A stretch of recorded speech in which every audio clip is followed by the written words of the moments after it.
오늘 본문에 보면 엘리야가 이세벨의 공격을 받음으로 죽음을 당할 시련을 겪게 돼요.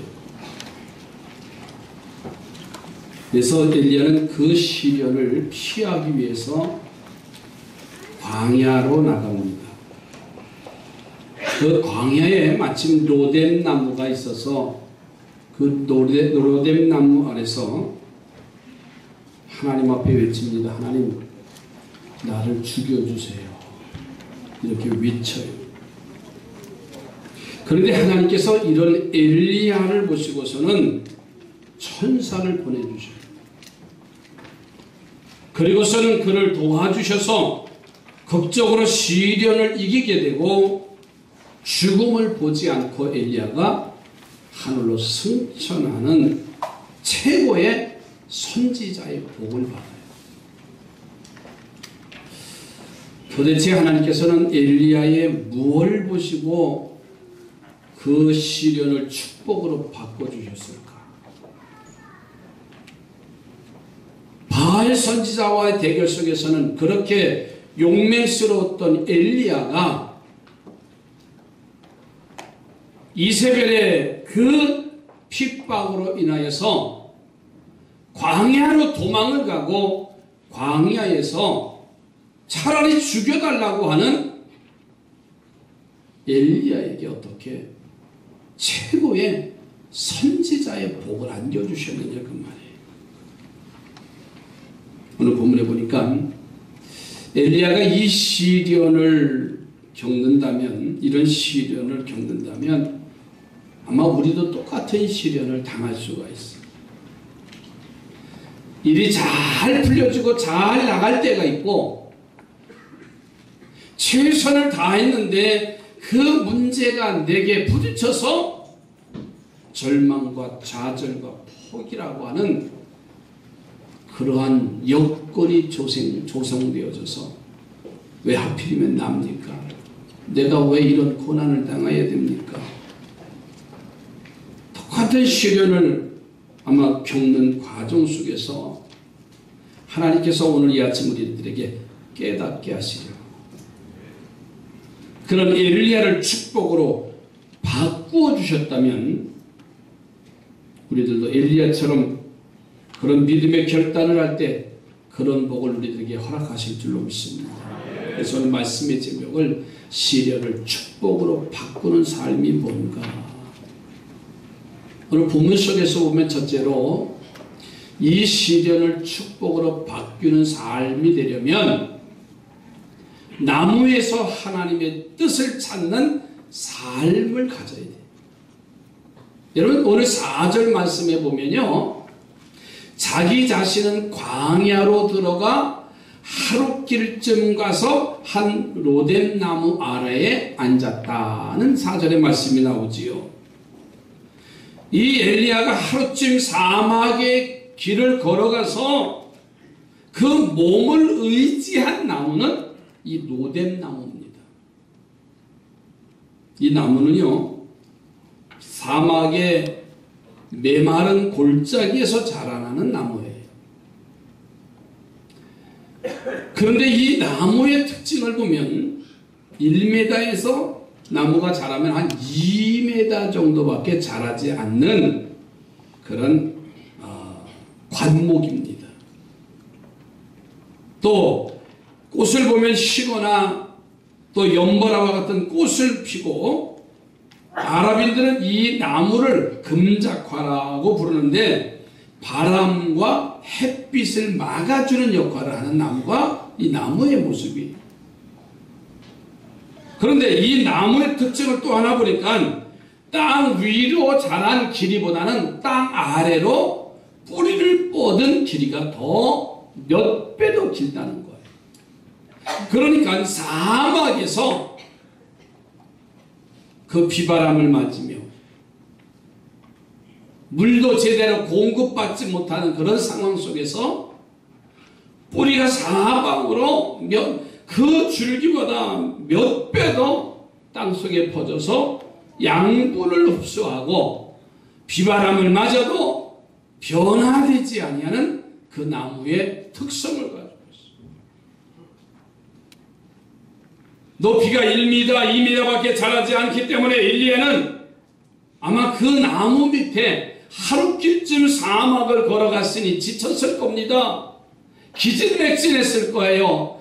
그런데 그 햇빛을 이제 비해서 그늘이 되는 그 로뎀나무 아래 기어 엉금엉금 기어 들어가서 햇빛을 피했을 겁니다.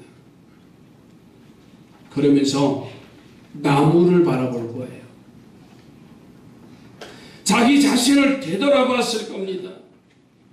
그런데 이 엘리야가 그 나무를 바라보면서 진리를 깨달았어요. 그 진리가 바로 위로 자라지 않고 아래로 깊은 뿌리를 내리는 이 나무의 모습을 보면서 자신은 지금까지 보여지는 삶에 보이지 않는 삶보다 더 컸기에 이런 시련을 맞게 되어진 것이구나 하면서 그 나무를 보면서 깨달았어요. 여러분, 자연을 보면서 깨달을 수 있는 우리의 모든 삶이 되시기 바랍니다. 제가 목회 위기가 한번 왔었습니다. IMF라는 것 때문에 여러 가지 어려움 속에서 그때 기도원을 들어갔습니다. 청년 시절에 그 기도원에 가서 은혜를 받으면서 그 잣나무를 흔들지 말라고 했던 목사님의 소리가 한 20년이 지나서 그 산에 가서 보니까는 이 나무들은요, 큰 아름들이 잣나무가 됐어요. 저는 그 모습을 보면서 이 나무는 어린 나무가 쭉 높이에서 그 숲속에서 집회를 할 때 많은 사람들이 빨랫줄을 걸고 나무를 흔들 때마다 시간마다 간구하는 거예요. 잣나무가 죽으니 거기다 줄을 매지 말아라. 그러면서 막 소리 질렀던 그 기억이 났어요. 내가 힘들어서 그 기도원을 찾아갔을 때 그 나무는 그 자리에서 큰 아람들이 나무가 돼가지고요, 저한테 이렇게 말하는 것 같더라고요. 이 목사, 너 나 좀 흔들어 봐라. 그런 소리가 들리는 것 같았어요. 그때 저는 쉼과 믿음의 용기를 가졌습니다. 나무도 한 자리에 옮겨지지 아니하고 여기서 공급을 받으니까는 이 나무가 큰 아람들이 나무가 됐는데 너는 그것 가지고 흔들리냐?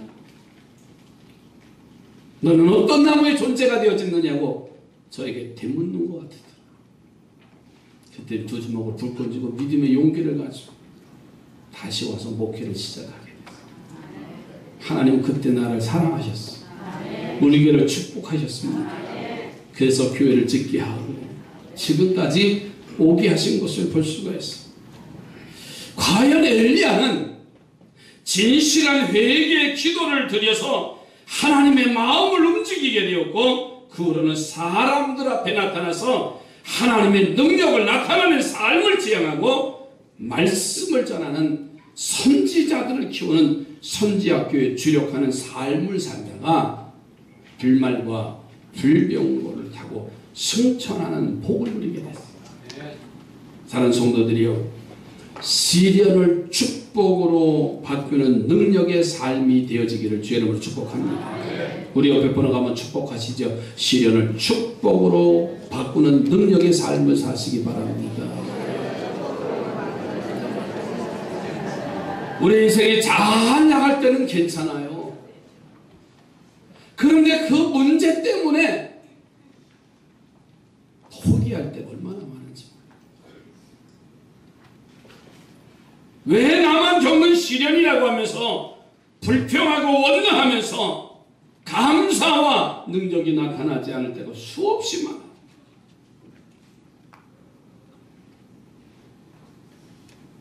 이 엘리야는 그 로뎀나무 아래서 나무의 모습을 보면서 자신의 약한 모습을 보고 하나님 앞에 회개합니다. 여러분, 한 나무를 바라보고도 하나님의 깊은 뜻과 자신의 삶을 반추할 수 있는 영적인 지혜를 갖는 우리 삼산의 성도들이 되어주시기 바랍니다. 하나님은 우리들이 이런 믿음의 삶을 살기를 원하셔요. 그래서 잠언서 6장 6절에 하신 말씀이 있잖아요. 게으른 자요, 뭐라고요? 가서 개미에게 배우래요. 그가 하는 것을 보고 지혜를 얻으라. 또 예수님께서는 마태복음 24장 32절에 무화과 나무의 비유를 배우라고 하셨어요. 그 가지가 연하여지고 잎사귀를 내면 여름이 가까운 줄 아나니. 나뭇잎을 보고도 하나님의 뜻을 깨닫는 지혜를 갖기를 주님이 당부하셨어요. 여러분, 이제 가을이지요. 가을을 통해서 우리가 깨닫는 지혜가 필요하지. 수확의 계절이라고 말해주면서도 자연은 열매를 거두어 사람에게 이익을 주건만 오늘 우리들은 하나의 농사를 지면서 영적 신앙의 농사를 지면서 열매를 거둘 수 있느냐고 말이에요. 쭉정이가 아닌가, 땅만 허비하는 것이 아닌가. 그 사실을 우리는 계절을 통해서도 우리에게 주시는 영적인 사실을 우리가 오늘 깨달아야 될 줄로 믿습니다. 어떤 목사님이 중동 지역에 여행을 가는데 목자들이 양을 치는 모습을 본 거예요. 이 목자들이 시냇물을 찾아서 양들을 인도하는데 그 시냇물에 목자 셋이 양을 다 함께 몰고 와서 물을 먹이는 거예요. 그런데 물을 다 먹이고 난 후에 한 목자가 메나 이렇게 부르니까는 이 목자의 음성을 듣고 양들이 졸졸졸졸 따라가는 거예요. 다 섞여 있는데 두 번째 목동이 또 메나 이렇게 부르니까는 물을 막 먹다가 양들이 목자의 음성을 듣고서는 그곳으로 가더라는 거예요. 그래서 그 목사님이 참 신기하게 그래서 이 목동들에게 목자에게 물었다는 거예요. 당신의 양은 절대로 타인을 따라가지 않습니까? 그렇게 물었더니 그 목동이 이렇게 대답하더랍니다. 웬걸요? 따라가는 놈들도 있습니다. 그래. 참 신기해서 주인이 부르면 그곳으로 가고 표시도 하나도 안 해놓은 건데 그랬더니 그 목동이 하는 말 덧붙여서 그러나 그때는 병들은 놈들입니다. 건강한 양은 자기 주인 목자의 음성을 듣고 따라가지만 병든 양들은 그 목자의 음성을 구별하지도 못하더라고요. 미련한 짐승도 제 목자의 음성을 알아듣는데 하나님의 아들딸들이 하나님의 음성을 느끼지 못한다면 얼마나 어리석었습니까? 과연 천국 백성의 자격을 우리가 가질 수 있느냐고 말이에요. 우리는 개미를 보고도 하나님의 섭리를 깨달아야 됩니다. 양들을 보고서 목자이신 하나님의 음성을 느껴야 되고 나뭇잎을 보고도 때를 분별하는 아름다운 지혜가 있어야 될 줄로 믿습니다. 그러면 하나님은 그런 사람의 오감을 통해서 하나님의 음성을 들려주시고 하나님의 계획과 마음을 깨닫게 하셔서 시련을 축복으로 바꿔주실 줄로 믿습니다. 이 놀라운 축복을 받는 우리 성도들이 되시기를 주님의 이름으로 축복합니다. 그래서 우리는 영적으로 민감해야 돼요. 지금 어느 때인가를 영적으로 우리가 깨달을 수 있어야 돼요. 나뭇가지를 보면서도 엘리야는 포기하지 아니하고 그 속에서 하나님의 음성을 듣고 자신의 약함과 무능함을 하나님 앞에 회개하고 고백하지. 두 번째로는 자신을 바라보는 눈을 가져야 시련을 축복으로 바꿀 수가 있어.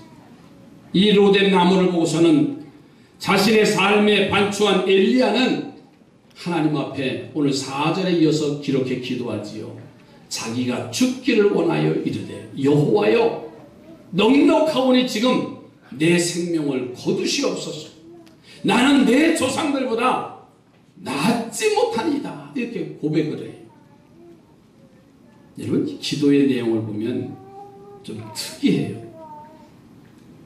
지금 이세벨이 군대를 이끌고서는 자신을 엘리야를 죽이려고 하는 거예요. 그 두려움 때문에 지금 엘리야가 광야 하룻길쯤 가서 로뎀 나무 아래서 지쳐서 그늘에 피해서 누워있는데 그 나무의 모습을 보면서 자기 자신의 모습을 본 거예요. 그러면 하나님, 적어도 갈멜산에서 바알 선지자와 대결할 때 하나님의 능력을 부르짖었잖아요. 그것이 불로 응답이 됐잖아요. 하나님의 역사가 나타났던 사람이에요. 그러면 이세벨이 군대를 쳐들어 오면 하나님, 저 이세벨의 군대를 막아주시든지 저들의 눈을 감겨주시든지 나를 피신해 주시든지 하면서 아마 이런 기도가 되지 않았을까요? 그런데 엘리야의 기도를 보니까 그 나무 아래서 나는 내 조상들보다 낫지 못합니다. 나를 좀 죽여달라고 기도하는 모습을 볼 수가 있어요. 여러분, 이 엘리야의 모습을 보면 자기 조상들 신앙의 선조들은 지금 그 사명을 감당하고 그 일을 이루어 놓은 조상들인데 나는 이 사명 하나 감당하지 못하고서 이곳에 피해 있는 나 자신의 모습을 보니까는 부끄럽다는 거예요. 그래서 엘리야는 원수를 막아달라는 기도보다는요, 자기 자신이 제일 못나고 부족한 존재라는 사실을 하나님 앞에 고백된 겁니다. 이것이 바로 자신을 바라보는 눈을 가진 거예요. 그리고 이런 눈을 가지고 자신의 부족함을 깨닫고 회개하는 자에게 하나님은 시련을 축복으로 바꿔주시는 줄로 믿습니다. 여러분, 자신을 바라보는 길은요, 영적 눈을 가지기를 주님의 이름으로 축복합니다. 그래서 어떤 시련이 와도 하나님이 그것을 바꿔주시는 전화위복의 삶이 되기를 바랍니다. 어떤 할아버지가 길에서 요술래프를 주었대요. 그것을 비볐더니 큰 요정이 나와서 소원을 하나 들어주겠다고 소원을 말해보라고 하더래요. 이 할아버지가 너무 좋아가지고 무엇을 청할까 하다가 요즘 할머니가 너무 늙어서 고생시켜서 이 주름살이 많고 할머니가 고생하는 것 같아서 재미가 없어서 이 요술래프 요정에게 소원을 얘기했대요. 우리 할망구, 나보다 30년 더 젊게 살게 해달라. 30년 젊게 해달라. 다 누구나 그런 마음이 있잖아요. 안 그러세요? 그랬더니 펑 터지더래요. 근데 아무런 현상이 없이 할머니 보니까는 주름살도 그대로 있고 젊지도 않고 그대로 있더래요. 그래서 이 할아버지가 왜 그런지 하고 집에 와서 거울을 보니까 당신이 30년 더 늙었더래요. 뭔 말인지 모르세요? 당신이 30년 더 늙으셨으니까 할머니가 30년 더 젊은 거잖아요. 여러분, 먼저 나를 바라보는 눈을 가졌으면 좋겠어요. 그런 눈을 가지면 엘리야처럼 진실한 회개가 나오고요. 그 회개를 받으신 하나님은 우리의 시련을 축복으로 바꾸실 줄로 믿습니다. 주여, 다른 사람 바라보지 말고 나와 내 속에 잘못됨을 바라보게 하시옵소서. 지금 이 시대는요, 나를 바라볼 줄 모르는 시대가 되어버렸어요. 그러니까 연합이 되질 않아요. 다 자기 잘난 못해요. 교회나 사회나 직장이나 가정이나 다 그래요. 나 자신을 바라볼 줄 몰라요. 나 자신을 바라볼 때에 우리는 건강한 가정, 건강한 사회, 건강한 교회를 만들게 될 줄로 믿습니다. 세 번째로는 시련을 축복으로 바꾸는 길의 세 번째 모습을 보니까 말씀의 떡을 공급받아야 됩니다. 엘리야의 회개의 기도를 들으신 하나님, 그 로뎀 나무 아래서 나무의 모습을 보면서 자신의 모습을 봤습니다. 자신의 모습을 보니까 대단한 엘리야가 아니라 자기 조상들의 신앙의 흔적만도 못한 그런 존재이기에 하나님 차라리 나를 죽여달라고 하면서 하나님 앞에 철저한 회개의 기도가 나타나요. 자, 회개의 기도가 나타나니까 하나님께서 엘리야에게 천사를 보내주셨어요. 할렐루야. 천사를 보내주셨어요. 그리고는 그 손에 숯불에 구운 떡과 한 병의 물을 보내주십니다. 얼마나 감사해요. 근데 한 번도 아니고 오늘 본문에 보니까 2번씩이나 떡과 물을 보내주셨어요. 여러분 6절, 7절, 8절 한번 보실까요? 본즉 머리맡에 숯불에 구운 떡과 한 병 물이 있더라. 이에 먹고 마시고 다시 누웠더니 기력이 아직 회복되지 않았어요. 여호와의 천사가 또다시 와서 두 번째 와서 어루만지면서 이르되 일어나 먹으라. 내가 갈 길을 다 가지 못할까 하노라. 내가 갈 길을 다 가지 못할까 한다 그랬어요.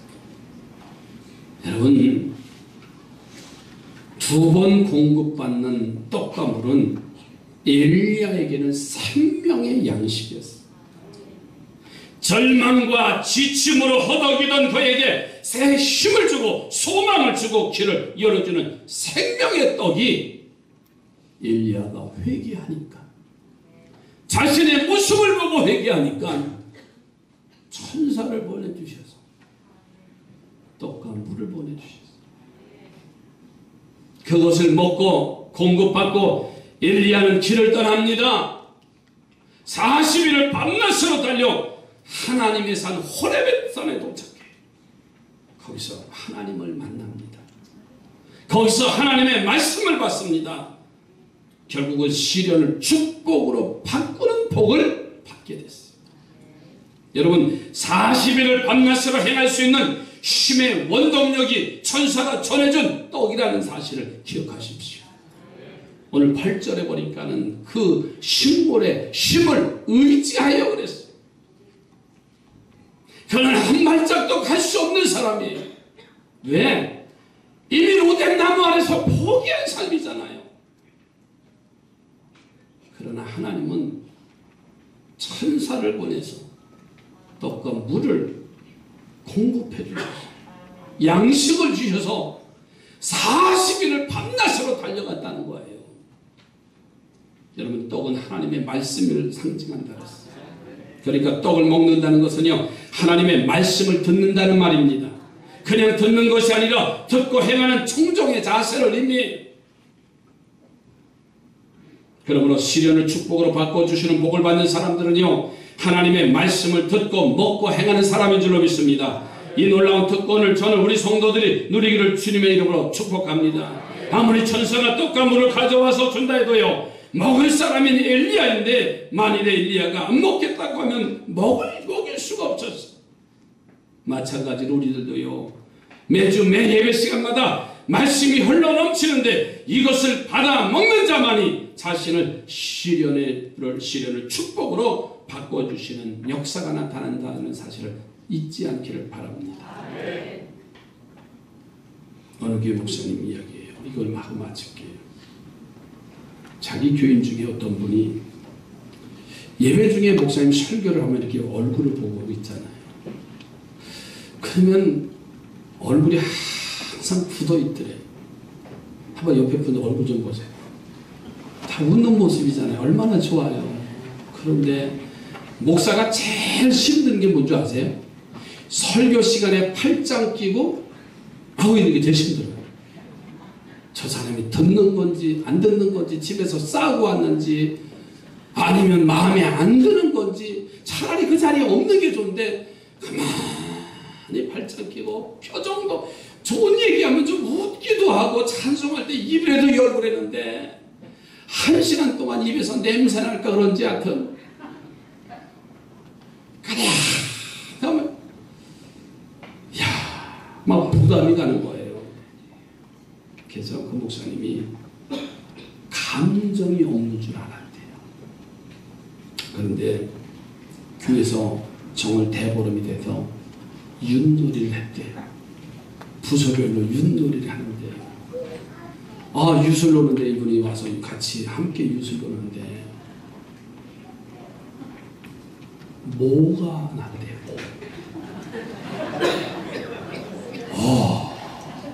그러더니 예배 시간에는 굳어있는 사람이 감정이 없는 사람인 줄 알았더니 그 판에서 일어나서 춤을 추고 소리를 지르고 화이팅을 하고 그랬대요.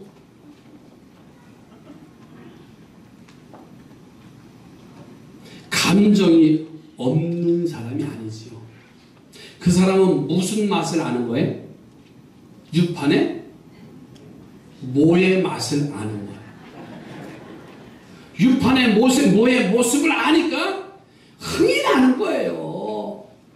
그런데 예배 시간에 표정이 안 변하고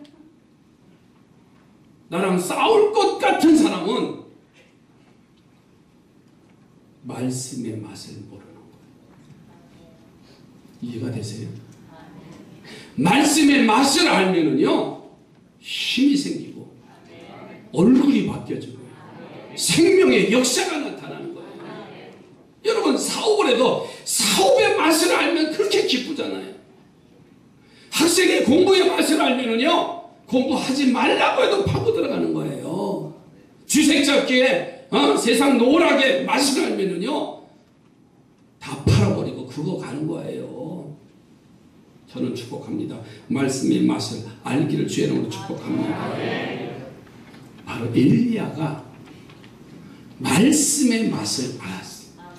그래서 그 힘든 광야 40일 밤낮을 하나님의 산 호렙산에 가게 되고 그 사명을 감당하게 됐어요.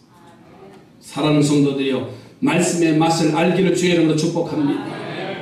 오늘 2부 예배는 아주 은혜가 얼마나 넘치는 분, 아주 1부 예배는 처음서부터. 그래서 1부 예배 때 내가 그랬어요. 목사님이 요즘은 사람을 지목하는 일이 왜 이렇게 많아졌는지 나도 모르겠다. 아주 자는 사람 깨워야 되니까.